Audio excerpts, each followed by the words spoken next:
excited kasi alam kong maganda talaga siya and hindi ako biased na just because for part of the film but because the material is really so cute and funny. Talagang binuhos lahat ng regal sa pelikulang to. Wala kaming, alam mo yun, hindi sila nagdalawang isip, pinigil lahat. Tapos makulay siya, maganda sa mata.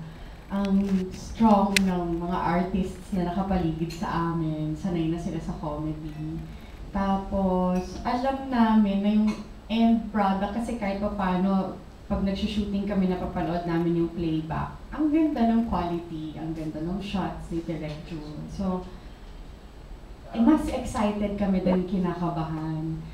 Kasi alam namin na maganda talaga siya without being biased.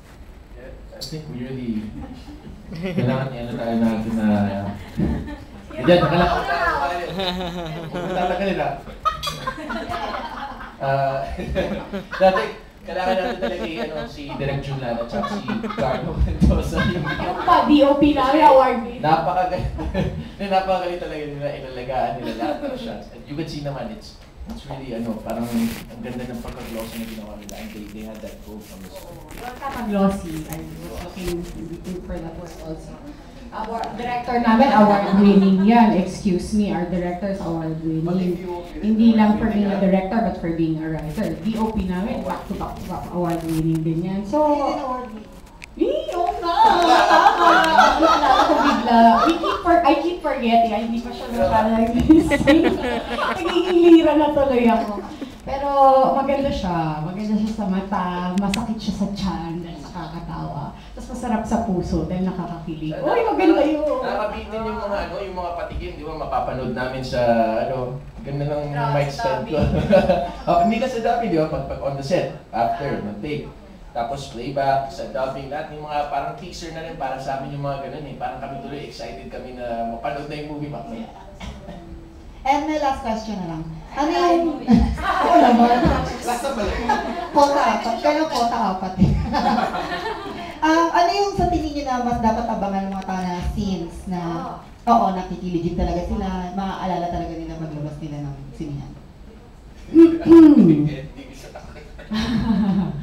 Ako yung unang pagtagpo ni Lira at ni Goryo, number 1. Kasi ang coincidental, para silang napagpag ng Baguio, yung ganyan, tapos nagsasabay pa yung kotse nila sa daan. Gaya-gaya ka na naman. Copy-paste ka na naman. Yung mga sasabihin ko, iba yung sagot mo dapat ha. Magkaiba tayo ng answers. Yun, yung paano nag-meet si Goryo and si Lira.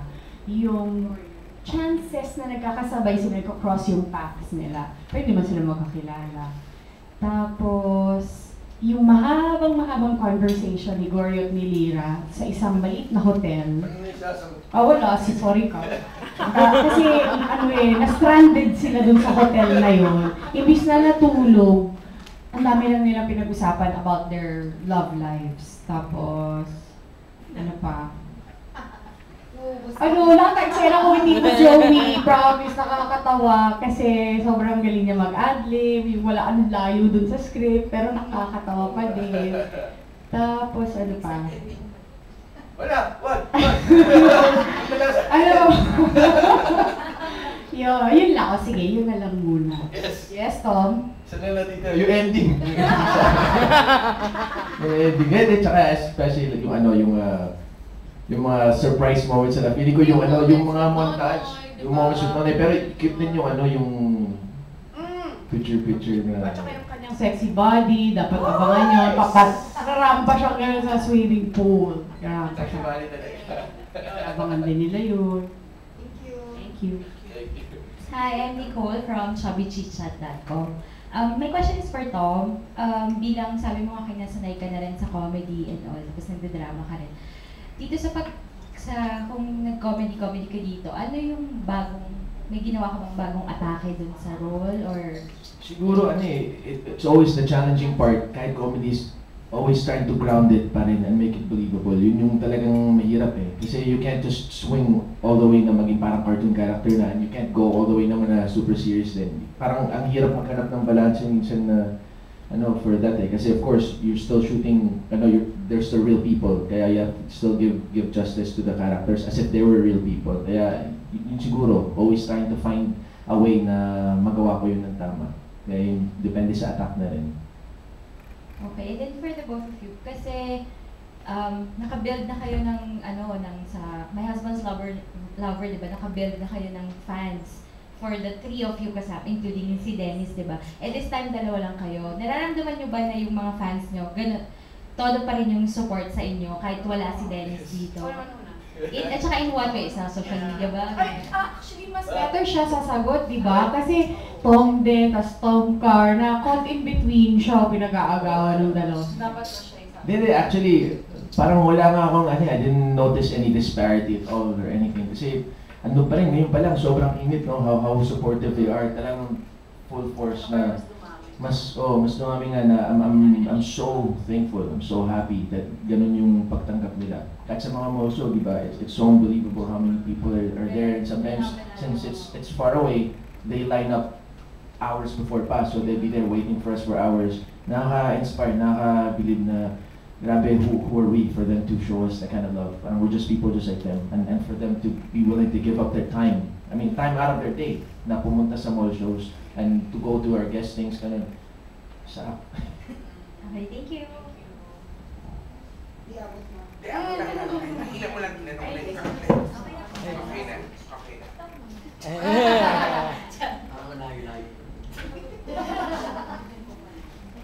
Hello, I'm Jerwin of myjuicy.net.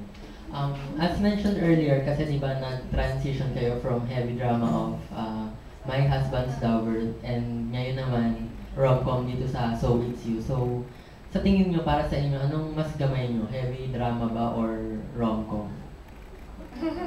Parang parang yung 1, 2, 3, mag-aagawan ng mind. Hindi na kami sa baba dapat. Oo, di ba? Parang gano'n tapos, gisan ko, mag-aagawan. Ako, drama. Kasi, I would say, kasi at least kahit pa paano, I have enough. Ang ingay ng bracelets ko. Kahit pa paano, nandito ko yung cellphone ko. Kahit pa paano. Ano pala dyan? Hindi ko alam. Kung ako mamaya maiwan ko. I would say that I have enough experience in drama. And obviously, I'm very new pagdating sa comedy. Mas mahirap ang comedy kaysa sa drama. Mas mahirap siya. Coming from me, kasi mas sanay na ako sa drama. Kahit pa paano, mas matagal na mas matagal na yung drama. So, I don't know, but you might find it weird. Mas madali for me magpaiyak kaysa magpatawa ng mga tao. Kasi like what I said with comedy, it requires mas madaming energy. Tsaka mas mahirap magpatawa ng mga tao. Lalo na ngayon, di ba, na sa paligid natin ang daming komedyante, ang dali-daling parang ang daming pwedeng magpatawa sa atin. So yung iyak naman, dahil syempre mahirap ang buhay, lahat tayo kayo pinagdadaanan, mas madaling magpaiyak ng tao na lang. So I would say, mas sanay po ako sa drama talaga. Oo, kaysa sa comedy. Ako, kasi yung experience ko sa drama, napaka-konti lang naka-ilang MMK lang, tsaka My Husband's Lover talaga yung unang saba ko talaga ng heavy drama. So, mas nasanay ako sa mga comedy kasi doon ako napapasali, mga guesting sa Banana Split, mga sa Be Careful with My Heart, Here Comes the Bride. Mas nag-enjoy ako. Mas nag-enjoy ko siya. For my last question, as actors, how do you drive emotions? By the scripts ba or nag-iisip pa kayo ng personal experiences nyo? Paano umiyak ka nun? Sa script, definitely. Ako, I know right away kung mahihirapan ako or hindi base sa script pa lang. So, kasi ganun ako pag nagbabasa ako ng script, kung naiiyak ako, nababasa ko pa lang siya, naiiyak na ako, alam kong maganda siya. Tapos nire-reserve ko whatever I feel while reading it, I reserve it for the scene na kapag tinake na siya. Lalo na ng My Husband's Lover, tapos marami pa akong notes. Kasi napipicture mo na right away kung paano mo gagawin, anong klaseng atake, even your blocking, nai-imagine mo kung anong gagawin mo. So, as actors, I believe it's really important that we have a really good material. Kasi, kung tutuusin nga, dapat second option na lang yung gagamit ka ng past experiences or personal experiences. Kasi ano lang yun parang gasolina lang siya, parang ignition na lang yun. Kasi, hindi naman necessarily meron kang past experience na similar doon sa eksena. Mahirap yun because hindi swak. Nakikita yun. For example, yung eksena na matay yung nanay mo, syempre in the past, ikaw personally hindi naman namatay pa yung mami mo. Inimagine mo na mamatay yung aso mo na lang para makiiyak ka. Iba yun. Iba nag-register sa mga mata ng artista. So, importante yung sa script pa lang, maganda na siya. Kasi dapat second option na lang yung past experiences or personal experiences. Yes, Tom, ang haba na nasabi mo. Ano ko na, quote, may quotation marks na ako nandun. Copy-paste ka na naman. Tama kasi it should be, first and foremost, the material that the character, and your personal experiences should just be supplementary to it, to what the character would need. Kasi, first and foremost, andun na nakasulat na rin, and you have to, it's your job to parang put a history to that character. Kung hindi, hindi nasulat ng writer, ikaw na maglalagay para at least mabuo mo rin yung parang tao rin. Can I just add, kaya sobrang taas ng respeto ko sa mga writers because it's so difficult to come up with such beautiful materials na ma-maintain nila yung consistent, o magiging consistent yun. Lalo na syempre for TV, di ba? Kasi may script every week, dumadating yung script. So, iba yun, mataas yung respeto ko sa kanila. Kasi kung hindi maganda yung material, us actors can only do as much. Parang gano'n. Hi, good afternoon. My name is Marco of kwentototo.blogspot.com. Tanong ko lang, bilang artist, paano nyo inaalis yung character nyo pag off-cam na? Pag uwi na sa bahay? Pag comedy, madali. Pag drama, I would say it's difficult. There are times when, unfortunately, nauuwi mo siya. Kahit hindi dapat. Mali yun, mali kapag inuuwi mo yung character mo. Although there are some professional actors who do that, it's called method acting. Na ultimo pagising nila sa umaga, yun na, like Heath Ledger was, dala-dala nila. Si Heath Ledger, yung Joker, dala-dala niya yun. Yeah, dala-dala niya yun hanggang bahay. Hindi dapat, but it's also a technique din. It's your choice. Honestly, kapag cut, sinabi ng director na cut, bitaw na yun. Bitaw na siya from the character. But it's really more difficult kapag drama. Kasi may puso and somebody once told me, don't ask who, acting may be fake, but the emotions are real. So kapag drama, mahirap bitawan, mas mahirap bitawan yun. Minsan kahit nasabi na ng director cut, unfortunately nandun pa din yung pain. So medyo may ilang seconds or minutes even na dala-dala mo pa siya. But with comedy, it's easier. Basta yun na yung cue na yun, yung cut is bitaw na dapat.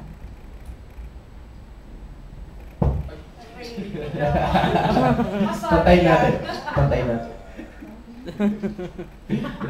Dapat parang tama sinabi ni Carla, parang uniform dapat yun na kasi ang sakit minsan trabaho namin, we have to really hurt ourselves.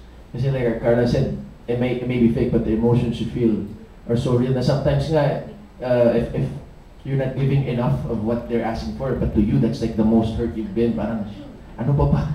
Kailangan ko maramdaman, kailangan ko ibigat for them to see na what I'm feeling inside na minsan ang bigat ng sakit. You have to really treat it as an occupation na yun uniform. If you're that, you're going, ito, Vincent na uniform. When you go home, you have to take it off, or else you'll go crazy. Last na lang, pwede nyo dugtungan yung So It's You. I've been waiting for So it's you, I've been waiting for so long. Oh, pwede ba yun? Oh, mahaba pa yun. Isang buong kanta.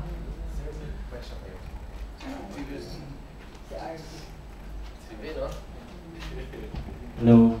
Good afternoon. I'm Arvin. I'm not sure if natanong na kanina, pero do you follow a specific method in acting? And if yes, in what instance or circumstance do you apply it? Ako, I try to mix it up. I try several techniques. Depende po siya talaga dun sa project. Depende po sa material.